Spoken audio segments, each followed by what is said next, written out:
The blood you spill, Matteo rasped, will follow your descendants.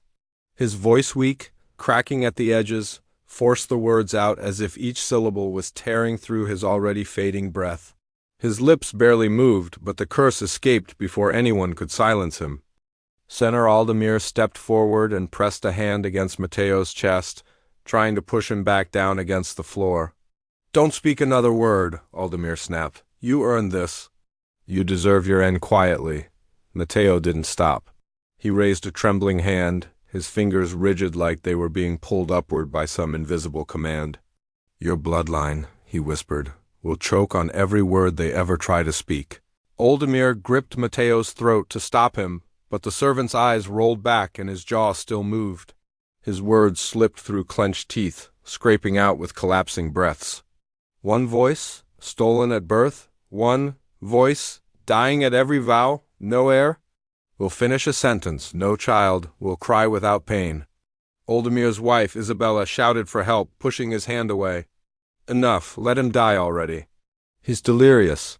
Matteo's hand suddenly shot forward, not striking anyone, not clawing for escape, just pointing directly at Aldemir. His arm shook violently, as if someone else forced it upward.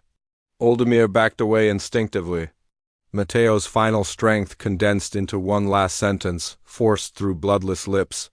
"Every mouth from your name will suffer silence as you forced it on me." His arm dropped. His head tilted sideways, his jaw fell slack. Matteo stopped breathing. Aldemir stared at him, breathless, as if the corpse still watched him through empty eyes. Then, without warning, his youngest son, Thiago, clutched his throat and collapsed. The boy's face twisted in shock. He gasped sharply, but no sound came out.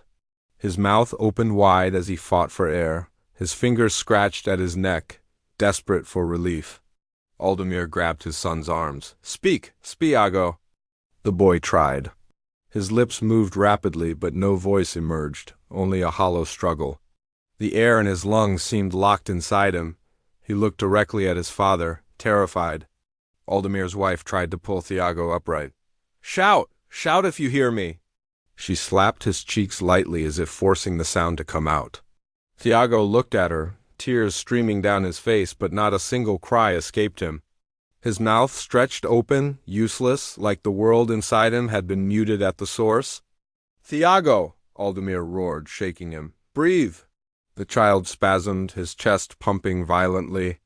He grabbed at his father's wrists, nails digging into the skin, begging silently for help. His wide eyes begged louder than his trapped voice ever could. Isabella shoved Aldemir aside and wrapped her arms around the child. "Someone get a physician, now!" Aldemir didn't move. He stared at the lifeless Matteo lying at his feet. His breath grew shallow. He could still hear Matteo's final words echoing not in sound, but in the way Thiago's silence devoured the room. Isabella shouted again for help. "He can't speak. He can't breathe. He's fighting for air." Thiago's body jerked one final time against her arms, then loosened.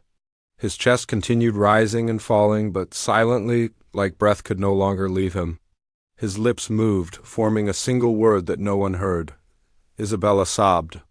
Aldemir stepped back from his son, eyes locked on Matteo's corpse. Thiago silently gasped in front of him. The curse had already begun. Aldemir's granddaughter, Mariana, raised her goblet and opened her mouth to make a toast, but her voice vanished before the first word broke free. The cup slipped from her hand, wine splashing across the table as her throat tightened without warning. She clutched it with both hands, eyes wide as she tried again. Forcing out a choking sound, "Nothing more." Her father, Esteban, grabbed her arm. "Speak, you rehearse this." "Say it," Mariana struggled, her jaw trembling. Her mouth formed the words she'd practiced for hours, but they collapsed midway, as if someone had stolen the air required to shape them. She pressed both hands against her throat, trying to push the sound out. Her fingers shook, digging into her skin. Guests stared at her in confusion. One servant rushed forward, thinking she was choking on food. He patted her back, but Mariana shook her head violently. She wasn't choking. She simply couldn't speak. Her voice was trapped inside her while her mouth remained open, silently screaming. Her mother stood abruptly. "Talk, just talk. Why can't you speak?" She grabbed Mariana's face between her palms, forcing her to look at her. Say something. Mariana's lips moved. A hiss slipped through, not a word, not a breath, just a painful vibration. She tried to force letters out. Her throat spasmed. She coughed, but even that sound refused to form. Her mother slapped her back again and again. Stop pretending. Say it properly? Mariana shook her head harder, tears forming at the corners of her eyes, not from emotion but from effort. She punched her chest once as if trying to break whatever held her voice captive. Her jaw clenched so tightly that her teeth gritted audibly. The only sound she could produce died at the table's far end. Esteban slammed his fist down. Enough! Stop forcing her! Something is wrong with her voice. Guests exchanged nervous glances. A few whispered to each other, unsure whether she was ill, afraid, or defiant. One older relative muttered under her breath, but loud enough for others to hear, just like Thiago. Everyone went silent. Esteban glared at her. That was decades ago. Don't speak of that. But Mariana heard. She looked from face to face, searching for an explanation she couldn't ask aloud. She grabbed Esteban's sleeve and shook it, demanding answers through her eyes. Esteban grasped her hand but avoided her gaze. I'll get a physician, he said quietly. Mariana pulled on his arm, insisting he answer her instead. She pointed at her mouth frantically, demanding to know why her voice had suddenly been stolen. She tapped her chest, then pointed toward the family portrait hanging nearby. Where Thiago was frozen in paint, forever silent behind his muted smile, her mother grabbed her wrist. Mariana, stop that. You're frightening the guests. Mariana pointed at the portrait again, harder, again, over and over. She mouthed words, forcing them violently, soundlessly, as if her voice was banging against something locked inside her. A guest rose from his seat and stepped back, clearly unsettled. Another whispered nervously, The curse? It's still here. Esteban slammed his hand against the table. There is no curse. He stopped as Mariana stared at him, waiting for him to finish. He forced his words slowly. She simply lost her voice. Mariana's eyes filled with furious disbelief. She grabbed the goblet from the ground and slammed it onto the table, making everyone flinch. She pressed her finger hard into her chest once more, then pointed violently at Thiago's portrait. Her mouth opened again. One more attempt, silent, strained, agonizing. The curse answered with nothing but silence. The scholar, Rodrigo Aldemir, slammed his book shut and clutched his throat without warning. His students jumped back as he gasped, trying to speak mid-lecture. He strained to force out the word he had been writing on the board. His chalk dropped from his fingers and rolled across the floor. His mouth opened, but nothing came out. One student stepped forward. Professor, are you all right? Finish the sentence. Rodrigo shook his head. He pointed to his throat, then to the unfinished text on the board, trying to show he couldn't speak. He tapped the chalkboard, indicating he wanted someone to read it aloud for him. Another student lifted the chalk and attempted to write what Rodrigo had been teaching. The scholar shoved the hand away and grabbed the chalk again, determined to finish. He pressed the chalk to the board, but his hand trembled. Instead of the word he intended, shaky lines appeared. He tried again, slow, deliberate. The hand jerked. The chalk scratched sideways. The student closest to him noticed his lips moving. Silent words, desperate attempts. He didn't stop. He gripped the chalk so hard it cracked between his fingers. Professor, please sit down, a student insisted. You're hurting yourself. Rodrigo ignored him. He grabbed a piece of paper and began writing. His pen rushed across the page, but the words he formed were jagged, as if his own handwriting turned against him. The letters twisted. He changed sheets, writing faster, trying to beat the panic constricting his throat. Syllables he wanted to form would not appear on paper. Instead, half-words, broken names, and a single repeating set of letters. Mate, mate, mate. He threw the paper aside, sweating. One student picked it up and read it. Professor, who is Mateo? Rodrigo froze. Another student found more discarded pages in the bin-crumpled sheets, all with the same distorted word repeated dozens of times, written like a compulsion rather than a choice.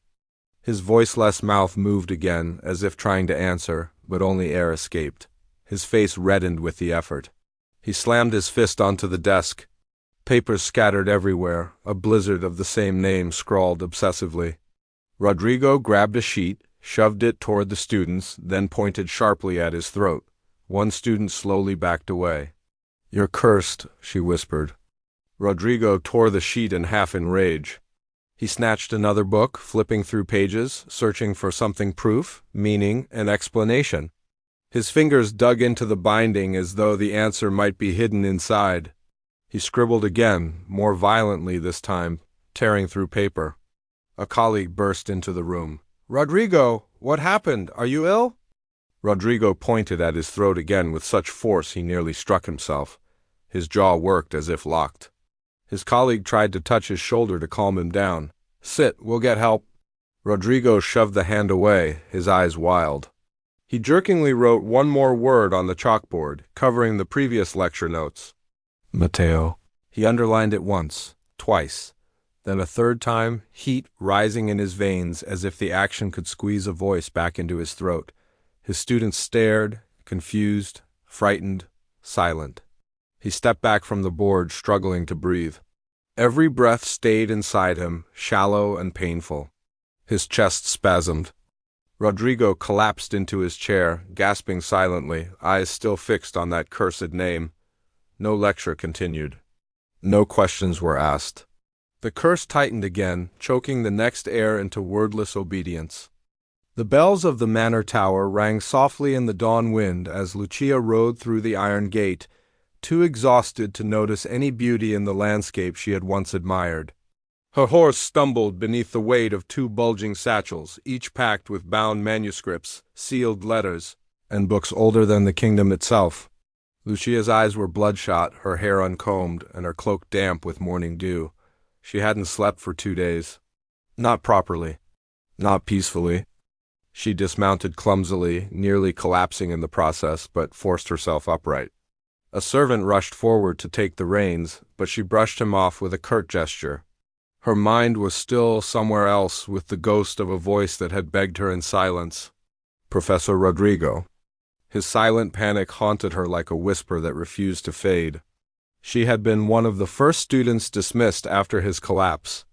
She had tried to leave the classroom pretending not to understand, but she had understood.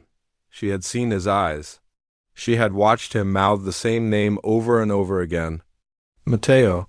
By the time she reached the professor's manor, her destination, now the name pulsed in her thoughts like a heartbeat. She knocked at the door only once before it opened. The housekeeper, pale and drawn, held a finger to her lips as if silence itself were a sacred rule inside these walls. "You cannot speak loudly here," she murmured. He struggles worse at the sound of raised voices. The silence soothes him. Lucia swallowed hard and stepped inside. The manor was dimly lit, curtains drawn tight, as though sunlight itself might harm the one living there. The hall smelled faintly of candle wax and parchment. She followed the housekeeper through corridors lined with tall bookshelves, past shuttered windows and crates of unshelved manuscripts. They stopped outside a heavy oak door. The housekeeper pressed her ear against it, listening. After a moment, she nodded and allowed the slightest whisper. "He's writing again." Lucia entered. Rodrigo sat hunched at a desk, scratching madly at parchment with ink-stained fingers. The desk trembled under the force of his writing. His clothes hung loosely on him as though he had withered inside them. His voice, what little remained, escaped his lips as faint rasps, like someone breathing through cracked glass. Lucia stepped forward, afraid that he might hurt himself. "Professor," she whispered. Rodrigo froze at the sound, eyes lifting slowly, painfully toward her. He recognized her, she could see it in the widening of his gaze. With shaking hands, he shoved a paper toward her, ink still wet, letters crooked and overlapping like limbs tangled in panic. Mateo. Written hundreds of times, and among them 2 other words, sloppy and half-blotted. "Don't trust." Lucia's heart tightened. "Don't trust who?" He seized the edge of the table, as though her voice itself caused him pain. He pressed a fist to his throat, clawing at it, his eyes pleaded. A breath escaped, broken, almost shaped into a word. She grabbed a pen and paper, sliding them toward him. "Write it." Just tell me. The housekeeper rushed forward, slamming a hand over Rodrigo's, forcing him to drop the pen. Lucia recoiled, confused. The housekeeper's eyes were filled with fear, not for Rodrigo, but for the answer the pen might produce. You must go, the housekeeper whispered urgently, before he says too much. Before you attract it. It? Lucia whispered. The housekeeper didn't reply. Instead, she dragged Lucia to the door. Rodrigo's hands reached after her, trembling, desperate to communicate. His mouth formed one more silent word. Not Mateo. Not don't. It was a name she had never heard spoken before, but that would soon shape her entire fate. Valeria. The coffin splintered with a dull crack as Emiliano struck it with the heel of his boot. Nails popped loose, wood split, and the lid scraped aside with a sluggish groan. 6 men stood behind him, none of them willing to move closer, none willing to touch the box that contained their father. The undertaker watched silently. Emiliano's brothers whispered among themselves, but none dared stop him. Only the widow, trembling and tear-streaked, tried to pull Emiliano back. Enough, Emi, please stop. He shoved her aside with a violent swing of his arm. He wouldn't let you open it, he snarled. He hid something. The coffin lid slid completely free. The corpse of Mateo lay stiff in its shroud, hands folded over his chest. His skin had begun to gray, his jaw set as though clenching a final secret. Emiliano shoved his hands inside, rifling through the lining of the coffin, tearing at the cloth beneath the body. He ripped open seams, searching for hidden items, hidden words, anything that explained the madness that lingered in this family for generations. There's nothing, his youngest brother whispered. He was just... Mateo's corpse jerked. The men stumbled back, choking on gasps. Emiliano froze. The corpse had moved, but its limbs remained rigid, its jaw locked, its eyes shut. Then the jaw cracked open. A faint whisper escaped from the dead man's mouth, no breath, no voice, merely sound through motionless chords. Rodrigo, it scraped. Emiliano staggered back. His brothers pressed against the wall, desperate to escape the room. The widow dropped to her knees, covering her face as though she knew this was coming. The dead lips twitched again. Lucia! Emiliano lunged forward, grabbing Mateo's skull with both hands. Is that who took you? Did they... The corpse convulsed, lurching upright in the coffin. The undertaker fled, knocking over a lantern. The widow screamed, reaching for Emiliano, but he didn't look at her. Mateo's head tilted mechanically like a puppet pulled by invisible wires. His jaw forced itself open wide, too wide, the skin tearing at the corners. No, Emiliano whispered, stepping backward. The corpse's voice spilled out in a slow grind of sound, the words not breathed but scraped. She... still... lives. Emiliano's heart slammed in his chest, not from fear of death, but from hope. Hope that the curse was not binding them blindly. Hope that someone, somewhere, could be blamed for it. Mateo's rigid body pointed at Emiliano, fingers unbending, bones stretching unnaturally as it indicated him directly. You serve? Her. The withered hand clamped around his wrist, cold as stone.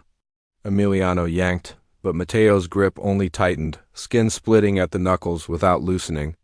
His brothers screamed for help, but none dared approach. Who? Emiliano roared at the dead face. Who is she? Mateo's jaw cracked again, hanging crookly as the dead voice scraped the name with impossible stiffness. Valeria. The corpse released him abruptly, collapsing back into the coffin with a heavy thud. The widow crawled forward, sobbing uncontrollably. Emiliano clutched his wrist, breath shaking, staring at Mateo's motionless body. His brothers backed toward the door, wanting to escape the room forever. Emiliano stood frozen, eyes wide, pulse wild. Mateo was dead, but the curse was not. The name stayed burning in his mind, even as the undertaker fled the manor, refusing to look back. Valeria.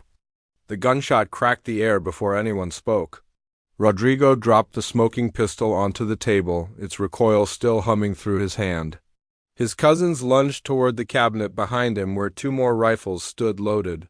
Chairs toppled, boots scraped, and someone shouted his name, but Rodrigo didn't turn back. He stared at his wife's body on the floor. Lucia lay where she had fallen, arms twisted beneath her, eyes wide and fixed on nothing. "She laughed at me," he said, voice flat, as though reporting a number from a ledger. "She said I heard voices." The cousins stopped moving. One of them, Salvador, stepped forward cautiously. "No one hears voices, Ro. It's the old stories." "They got inside your head?" Rodrigo picked up the pistol again, still warm. He lifted it, not at any of the men, but at the open doorway leading out of the room.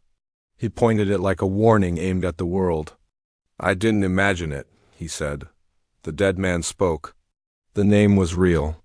He stepped over Lucia's legs, crouched beside her, and pressed a hand to her cheek. His fingers came away, streaked with the last notes of her warmth. "She said I was losing my mind," he murmured. "She said I was weak. She said she would leave me." And she laughed. Salvador reached out a hand slowly. "Rodrigo, listen." Rodrigo snapped his head toward him. "Say the name." Salvador swallowed hard. "We don't speak names we don't understand." Rodrigo cocked the pistol again and aimed at the ceiling, not threatening Salvador but demanding an answer. "Say the name?" Another cousin whispered behind him. "Valeria." Rodrigo stood upright instantly, the pistol lowered. He stared at the speaker as though recognizing him for the first time. "That's the name," he said. "The one he said? The one the dead won't forget." Two more cousins rushed forward to take the gun from him. Rodrigo didn't resist.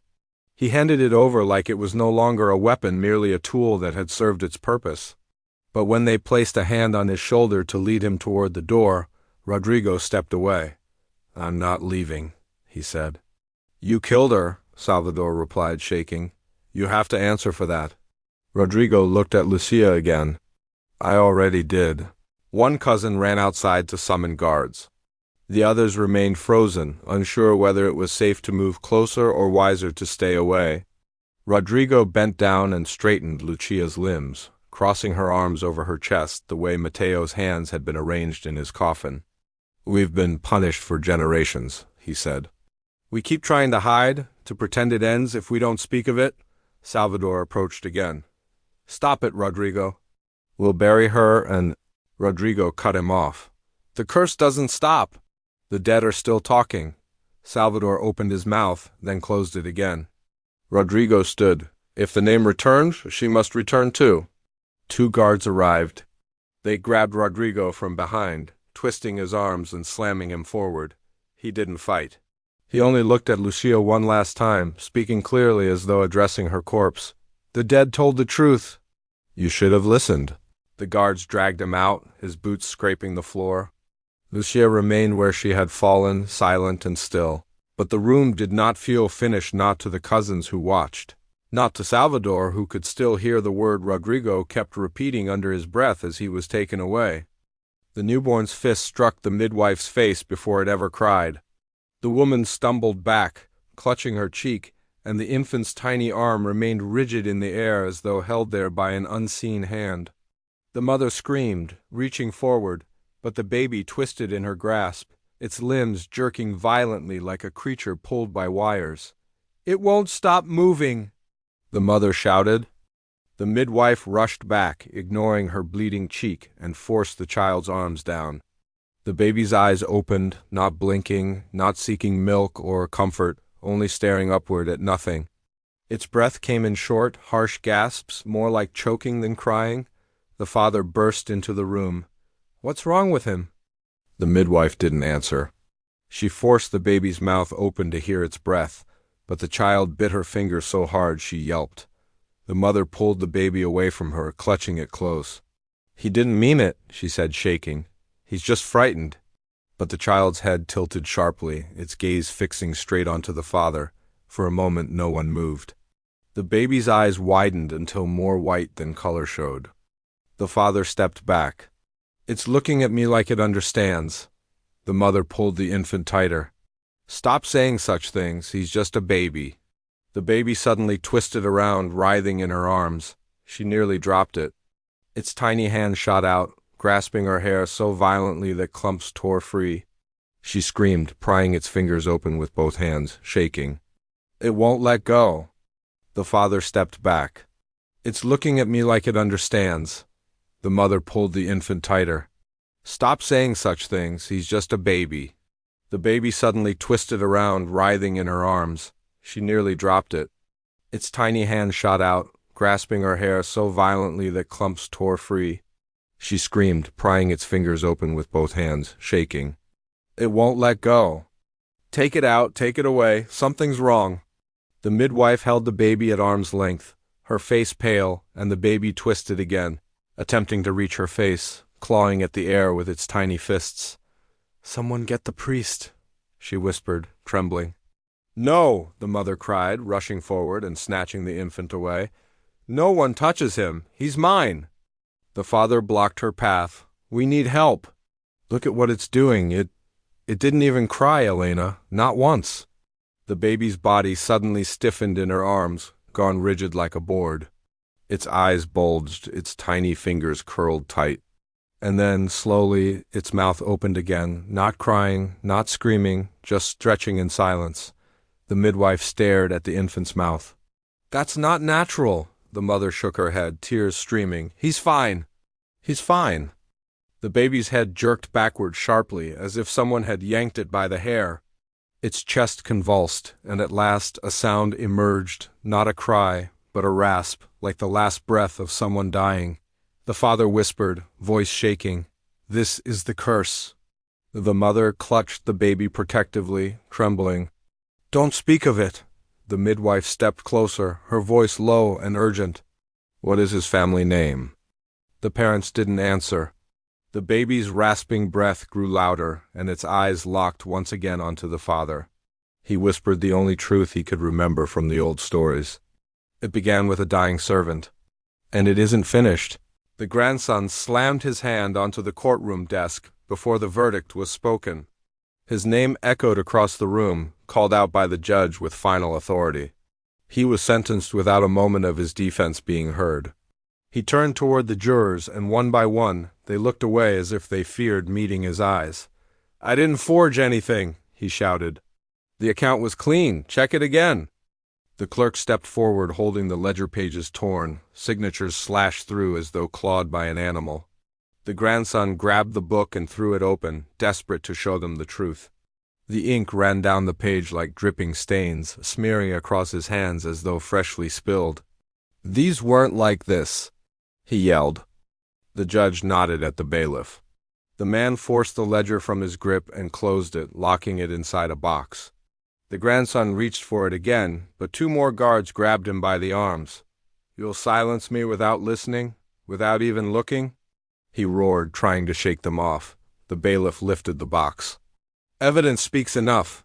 The grandson glared at him. "It was changed. Someone altered it." One juror finally met his eyes. The man trembled slightly, as though his throat tightened. He opened his mouth to speak, but his voice cracked, and no sound came out. He pressed a hand against his neck, staring at the accused with helpless terror. The grandson pointed at him. "He knows I'm right. Let him speak." The judge banged the gavel. "Order!" The juror gasped, his breath caught, his voice trapped. He clutched his throat harder, panicking, shaking his head violently. "Let him speak," the grandson demanded. But the juror stumbled from his seat and collapsed to the floor, wheezing, unable to utter a single word. The judge turned coldly toward the guards. "Remove him from the courtroom. Continue." The guards dragged the juror out, his fingers reaching toward the accused as if begging to be freed from something unseen. The grandson stepped forward, trying one last time to defend himself. "I am telling the truth. This is madness." The judge did not look at him.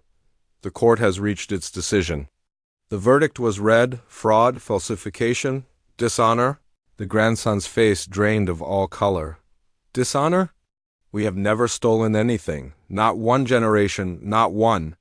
The guards lifted him off the ground. He twisted and kicked, but they held his arms steady. A dozen onlookers whispered, refusing to meet his gaze. "You all know what this family suffers," he shouted. "You whisper it, you tell stories behind doors, you fear us." As the guards dragged him through the courtroom aisle, every spectator lowered their eyes. No one lifted a hand to stop the sentence. No one offered a word in his favor, not even a whisper. The grandson's voice cracked with rage. You destroy us without proof because our ancestors spoke one curse? The judge stood, staring down as he was dragged away. Your family was judged long before this trial began. The words hit harder than the verdict. The grandson's fists clenched. His eyes burned with something beyond anger, something inherited, something older than memory. You punish the blood, he said, struggling against the guards, not the crime. He was forced outside the chamber doors. They slammed shut behind him, echoing through the hall. The judge sat back down, his hands shaking slightly, though he tried to hide it.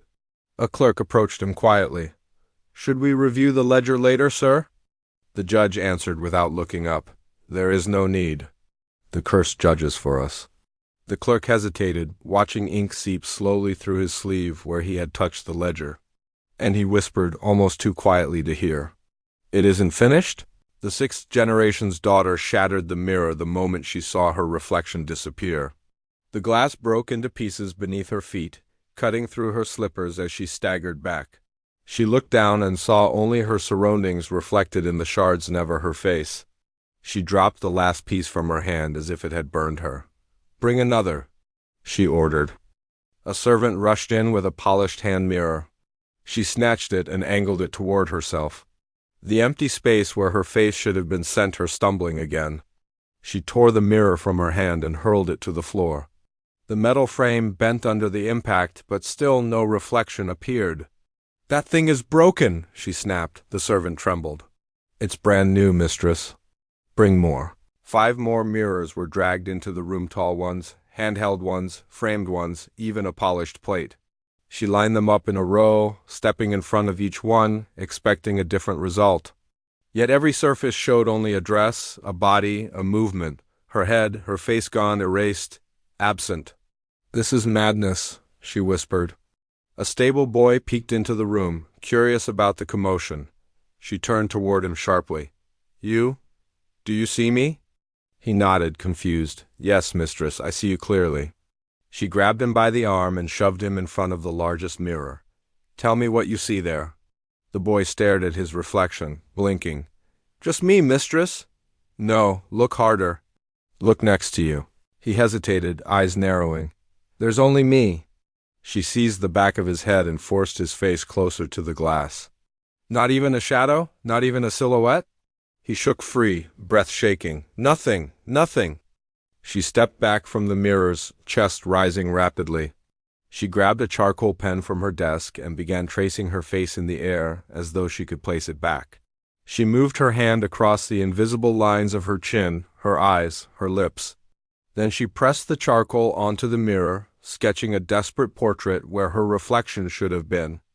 Across the glass, the sketch seemed alive with frantic strokes, a face made of panic. She stared at it, trembling. Then she wiped it away with her sleeve, smearing black across her gown. "This isn't a curse," she insisted. "This is deception. Someone is altering them, replacing them, hiding them." She called for more servants. They dragged in additional mirrors, crates filled with them. A whole wall was covered before sunset. She faced them once more, expecting change. Yet every mirror showed the same thing, a body without a head, clothing without a face, movement without identity. She screamed at them, throwing books and brushes. "Why am I erased? Why am I nothing?" A servant, older than the others, stepped forward slowly. "Your family's name carries memory, mistress." "Not your own?" She turned, eyes wide, lips trembling. "What are you saying?" The servant did not answer in words. Instead, she lifted a mirror and held it up without looking at it herself. The daughter stared into it once more. Again, nothing. Only the dress, the shape, the outline of a person, but no identity, no self. "You were born without a reflection to claim," the servant whispered. The daughter's breath halted. "You inherited a place in a story," she continued. "Not in the world." The daughter staggered back, the words slicing sharper than broken glass. She pointed to the shattered mirrors at her feet. "If I cannot see myself," she said, voice breaking, "then I do not exist outside of what they did." The servant nodded slowly.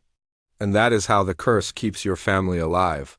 The 7th descendant stood at the threshold of the manor, clutching the crumpled letter in trembling hands. His ancestors' names were etched across the parchment, ink faded but still legible. He unfolded it carefully, revealing the final clue left by the dying servant, a record of the curse, each generation marked, each consequence catalogued. His jaw tightened as he scanned the list: Matteo, Rodrigo, Lucia, Emiliano, the newborn, the daughter, all of them trapped by the same unyielding shadow. He heard footsteps behind him. The last mistress, Valeria, emerged from the corridor, face pale, eyes wide with recognition. "You found it," she whispered, almost a plea. He didn't respond. He stepped forward, holding the letter aloft. "I know everything now." Valeria's hands lifted, trembling. "You don't understand. I didn't want this, none of it." "You enforced it," he interrupted, voice steady. "You carried the weight, but you made the choice. You silenced them, generation after generation." Valeria's lips quivered. She tried to form a response, but the words faltered, stuck in her throat as if the curse itself sensed her guilt. The descendant's fingers pressed tightly around the letter. "It begins and ends here. No one else will suffer for your fear." Valeria flinched, eyes darting to the stack of old ledgers, the mirrors, the piles of manuscripts, objects that had tormented every generation. "You can't stop it," she said quietly, voice fragile. "It's too old, too bound to this family." He stepped closer, unafraid. "I can, I will." Without hesitation, he tore the letter into pieces, scattering the fragments across the marble floor. Valeria's eyes widened, disbelief etched into every line of her face. The paper, once a record of doom, now lay in tatters, ink bleeding faintly into the stone. "Every name written here," he said, his voice calm, resolute, "loses its hold. Every voice that was stolen will be returned. Every mirror, every ledger, every whisper, none of it can bind us anymore." Valeria took a trembling step back. How can this be?" He bent down and picked up the largest shard of the letter, holding it close to his chest before letting it fall to the floor. It only took one willing heart to see it all, to endure, to remember, and to act. Knowledge is the key, and patience the lock. The air seemed to shift. A tremor ran through the manor, not a sound, not a wind, but a sensation that carried across the floorboards, up the walls, and into the walls of memory. Valeria blinked, her throat no longer tight. She tried to speak, and finally a sound emerged, one word. The descendant smiled slightly. "Say it again." She repeated, clearer this time. The next word formed naturally, without hesitation. "I am free." He nodded. "We all are." Her shoulders sagged. Relief and shame intertwined, etched deeply into her posture. She sank to the floor, letting her hands fall to her knees. The descendant approached, kneeling beside her, offering a hand. She grasped it reluctantly, then allowed herself a single silent nod. No one screamed, no one fell, no one needed punishment. The curse had not been destroyed through fury, nor erased through revenge. It was ended through understanding, through observation, and through the final act of will. He straightened and looked toward the long corridor, imagining the generations that had suffered and the voices that had been silenced. They were no longer bound. The weight of the past had been acknowledged and released. Valeria's voice trembled as she whispered, I see it now." The descendant folded his hands. "The past can teach us, but it does not control us. We end it here." He turned and walked away, leaving her to her own reckoning. She did not call after him. She did not need to. Every generation that had suffered could finally rest. Every life stolen by silence, every struggle endured in shadow, was redeemed in that simple act of courage.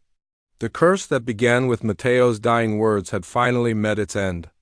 A long silence filled the manor, a silence no longer heavy, no longer oppressive, but clean, resolved, and full of unspoken release.